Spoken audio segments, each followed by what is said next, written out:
اور اگر امیر دعوت اسلامی کا پوتا وہ ایک روزہ رکھ لے تو اس روزے کو ہائی لائٹ کرنے کے لیے 5-5 10-10 منٹ کے سلاٹس اور پروگرام چلتے ہیں، لیکن اس مدنی چینل کے اوپر آسیہ ملونہ کو بھگا دیا جائے کوئی پتہ نہیں، یہاں قانون تحفظ ناموس رسالت کے حوالے سے ڈاکہ ڈال دیا جائے کوئی ہلچل نہیں، ختم نبوت کے حوالے سے قوانین کا معاملہ ہو کوئی ہلچل نہیں، یہاں پر جہاد کے حوالے سے کوئی تقریر کرنی ہو نو وے۔ اس کے علاوہ یوٹیوب ہے، ان تمام تر کے پیچھے کوئی مولوی صاحب نہیں بیٹھے ہوئے، ان تمام تر اپلیکیشن کو کنٹرول کرنے والے یا تو یہودی ہیں یا تو عیسائی ہیں۔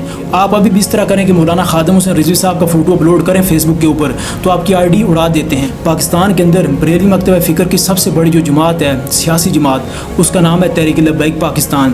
تحریک لبیک پاکستان کے بننے کی سب سے بڑی وجہ تھی ملک ممتاز حسین قادری کی پھانسی، اور ملک ممتاز حسین قادری کس کے مرید تھے؟ مولانا محمد الیاس قادری کے۔ دوسری بڑی جماعت جو تھی پاکستان سنی تحریک، اس کے بانی سلیم قادری شہید کس کے مرید تھے؟ الیاس قادری کے۔ پاکستان کی کون سی مذہبی جماعت جس نے آج تک حکومت قائم کی ہے پچھلے 75 سالوں سے؟ مولانا الیاس قادری نے ملک ممتاز حسین قادری کے حوالے سے کہا تھا کہ میرا اس کے ساتھ کوئی تعلق نہیں۔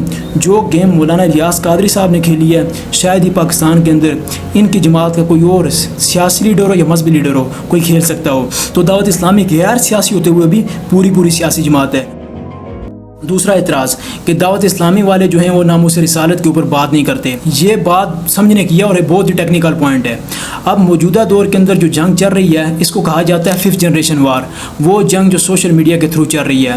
اس سے پہلے جو جنگیں ہوا کرتی تھی تلواروں کا دور تھا، گھوڑوں کا دور تھا، پھر اس کے بعد ویپنز آ گئے، پھر اس کے بعد نیوکلیر ویپن بن گئے، لیکن موجودہ دور کے اندر جو جنگ چل رہی ہے وہ سوشل میڈیا وار ہے، 5th جنریشن وار۔ اور سوشل میڈیا پر دعوت اسلامی کا جتنا بڑا نیٹ ورک موجود ہے میں اس سے پہلے بھی ذکر کر چکا ہوں، اور نہ ہی پاکستان کی کسی سیاسی جماعت کے پاس ہے اور نہ ہی پاکستان کی کسی مذہبی جماعت کے پاس ہے۔ اب نبی اکرم صلی اللہ علیہ وسلم کا فرمان ہے کہ جنگ تدبیر کا نام ہے، اس سے مراد یہ ہے کہ دشمن کو دھوکہ دیے بغیر چالاکی سے کام لینا جائز ہے۔ اب جتنی بھی سوشل میڈیا اپلیکیشنز ہیں، فیس بک ہے، ٹویٹر ہے، انسٹاگرام ہے، اس کے علاوہ یوٹیوب ہے، ان تمام تر کے پیچھے کوئی مولوی صاحب نہیں بیٹھے ہوئے، ان تمام تر اپلیکیشن کو کنٹرول کرنے والے یا تو یہودی ہیں یا تو عیسائی ہیں، اور ان کے اوپر جتنی بھی ٹرم اینڈ کنڈیشن اپلائی ہوتی ہیں یا جتنے بھی رولز اینڈ ریگولیشن اپلائی ہوتے ہیں یا تو یہودیوں کے ہوتے ہیں یا تو عیسائیوں کے ہوتے ہیں۔ تو اس دور کے اندر جب ان کی ٹرم اینڈ کنڈیشن کے خلاف جائیں گے یا ان کے رولز اینڈ ریگولیشن کے خلاف جائیں گے تو اس کے اندر کیا ہوگا کہ ہمارے جو اپنے اکاؤنٹ سے وہ اڑ جائیں گے۔ آپ ابھی بھی اس طرح کریں کہ مولانا خادم حسین رضوی صاحب کا فوٹو اپلوڈ کریں فیس بک کے اوپر تو آپ کی آئی ڈی اڑا دیتے ہیں۔ تو اس دور کے اندر حکمت عملی کے ساتھ کس طرح کام لے سکتے ہیں؟ یہ جنگ کا اصول ہے حکمت عملی، جس اصول کو دعوت اسلامی جس طریقے سے نبھا رہی ہے شاید ہی پاکستان کی کوئی جماعت اس طریقے سے جو ہے وہ یہ جنگ لڑ رہی ہو۔ اور اس چیز کا تذکرہ میں پہلے کر چکا ہوں کہ دعوت اسلامی کے سوشل میڈیا نیٹ ورک کے اوپر کتنے بڑے بڑے اکاؤنٹس موجود ہیں۔ اب اس کے علاوہ جہاں تک بات رہی ناموس رسالت کی، تو دعوت اسلامی جو لاکھوں لوگوں کو حافظ بنا رہی ہے، ہزاروں کے حساب سے علماء بنا رہی ہے، سینکڑوں کے حساب سے مساجد بنا رہی ہے، کتنے ہزار مفتی تیار کر دیے ہیں، تو یہ کیا مولانا الیاس قادری نے اپنی ذات کے لیے کیے ہیں یا انہوں نے جو ہے اپنا ایک نیٹ ورک بنانے کے لیے کیے ہیں؟ یہ وہی لوگ ہیں جو دین کی تعلیم حاصل کر رہے ہیں، یہ وہی لوگ ہیں جو اسلام کی تعلیم حاصل کر رہے ہیں۔ اور یہاں پر ایک اور بات، پاکستان کے اندر بریلوی مکتبہ فکر کی سب سے بڑی جو جماعت ہے، سیاسی جماعت، اس کا نام ہے تحریک لبیک پاکستان۔ تحریک لبیک پاکستان کے بننے کی سب سے بڑی وجہ تھی ملک ممتاز حسین قادری کی پھانسی، اور ملک ممتاز حسین قادری کس کے مرید تھے؟ مولانا محمد الیاس قادری کے۔ دوسری بڑی جماعت جو تھی پاکستان سنی تحریک، اس کے بانی سلیم قادری شہید کس کے مرید تھے؟ الیاس قادری کے۔ اسی طرح آپ نے دیکھا ہوگا کہ دعوت اسلامی والے پہلے گرین امامہ پہنتے تھے، اب انہوں نے وہ امامہ چینج کر دیا ہے، اس کے پیچھے بھی حکمت عملی ہے۔ پہلے جب جلسے جلوس ہوا کرتے تھے یا دھرنے وغیرہ ہوا کرتے تھے تو دعوت اسلامی کے لوگ جب وہاں پر جاتے تھے تو لوگ ان کو پہچان لیتے تھے کہ ان کی گرین پگڑی کی وجہ سے۔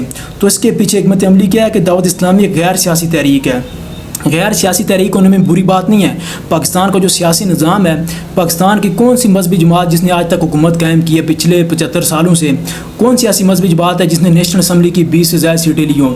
چاہے جتنی بڑی مذہبی جماعت ہو یا جتنا بڑا مذہبی لیڈر ہو، ہمارے ملک کا سیاسی نظام اتنا گندا ہے کہ آپ اس سیاست کے اندر انٹرفیئر ہو کر اپنے مقاصد حاصل نہیں کر سکتے۔ لیکن مولانا الیاس قادری نے پھر بھی اپنے مقاصد حاصل کیے ہیں۔ یہودیوں کی اپلیکیشنز جتنی بھی ہیں، فیس بک ہے، انسٹاگرام ہے، یوٹیوب ہے، ٹویٹر ہے، ان کا استعمال حکمت عملی کے ساتھ کر کے پوری دنیا کے اوپر جو ہے وہ دعوت اسلامی کا نیٹ ورک انہوں نے پھیلا دیا ہے۔ یہاں پر لوگ ایک اعتراض اور بھی کرتے ہیں، اس کے اوپر میں اپنی رائے دیتا ہوں کہ مولانا الیاس قادری نے ملک ممتاز حسین قادری کے حوالے سے کہا تھا کہ میرا اس کے ساتھ کوئی تعلق نہیں ہے. اگر ریاض قادری صاحب نے یہ بات کی بھی ہے تو انہوں نے حکمت عملی کے تحت بالکل درست کی ہے.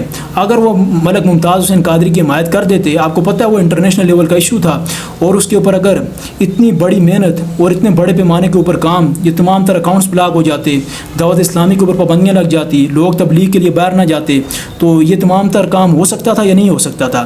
لیکن جو گیم مولانا ریاض قادری صاحب نے کھیلی ہے, شاید ہی پاکستان کے اندر ان کی جماعت کا کوئی اور سیاسی لیڈر ہو یا مذہبی لیڈر ہو کوئی کھیل سکتا ہو. تو دعوت اسلامی غیر سیاسی ہوتے ہوئے بھی پوری سیاسی جماعت ہے, اور یہ بہت ہی بڑا ٹیکنیکل پوائنٹ تھا جو میں نے آپ کے سامنے یہاں پر رکھا ہے کہ دعوت اسلامی کتنے بڑے لیول کے اوپر ناموس رسالت کا کام کر رہی ہے.